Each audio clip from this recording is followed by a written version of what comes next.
Kain.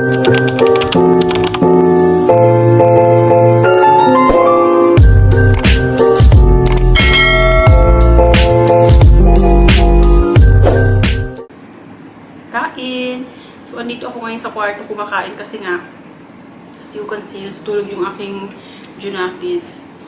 Umiiyak kasi yan pag hindi ako nakikita. Diba, magising siya tapos hindi ako nakita. Iyak agad yan. So, meron ako ditong tuna. Ayan. Saging. At ito ay kinilaw na talong. Good. Bismillah. Sarap. Wala kasi akong bagoong. Masarap sana ito kung bagoong.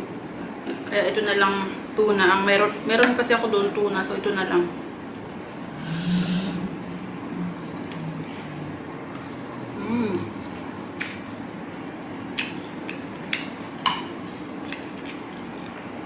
Lagyan ko siya ng sili sa taas para hanghang talaga.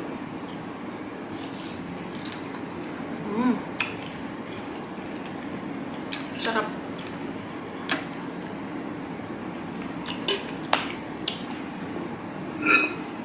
Ang saging ko is Indian saging to kasi wala akong kardaba na saging. Wala ko nung saba. So okay na to siya. Basta saging.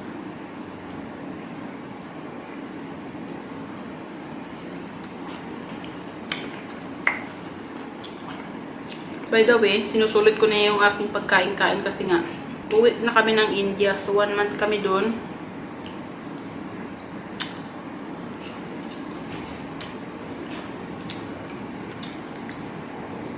So 1 month ako hindi makakain ng Pinoy food. Although magdadala naman ako ng mga sardinas, pero iba pa yung lutong Pinoy na luto na Pinoy food.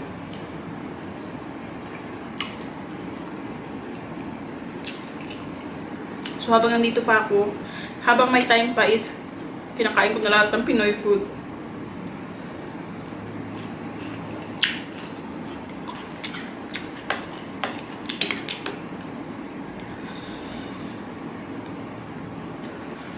Look at that.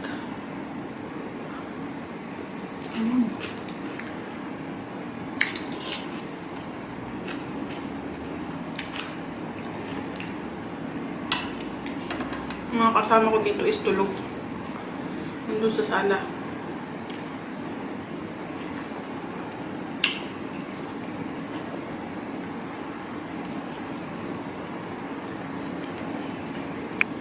Pagbalik namin is kasama ko yung aking in-laws.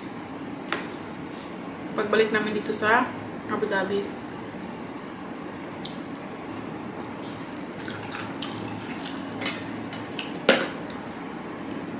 Every year naman talaga kasi kami umuwi ng India. Hindi talaga mawawala yun. Kailangan talaga umuwi kami every year. Kasi yun ang gusto ng aking asawa at gusto ng aking mga bianan.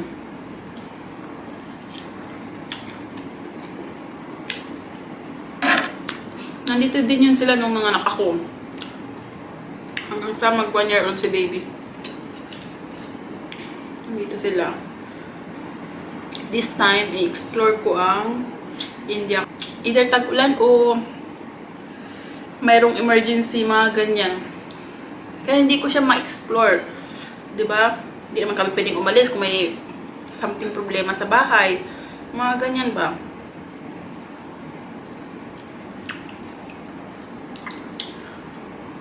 Kaya pag tag-ulan, hindi kami pinapayagan magbiyahe pag tag-ulan kasi delikado ang panahon. Delikado dun kapag tag-ulan. Laging may landslide. So, hindi kami pinapayagan ng in-laws ko na magbiyahe-biyahe. Totoo naman kasi delikado. Marami nang nangamatay doon sa travel kapag tag-ulan. Hindi mo masabi yung landslide. Halimbawa, nandun ka na sa may bundok, tapos yung bundok na yun, di ba? Siyempre may ano doon. Malambot ang lupa. Di ba? Kaya hindi mo masabi ang landslide. Kaya ang lupa sa Kerala, hindi kasing tulad ng lupa natin. Ang lambot ng lupa nila doon. Ultimong konting ulan, ang dami nang nag-landslide.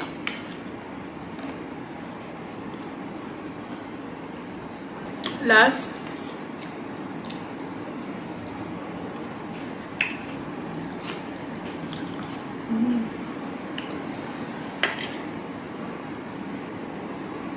Last bite.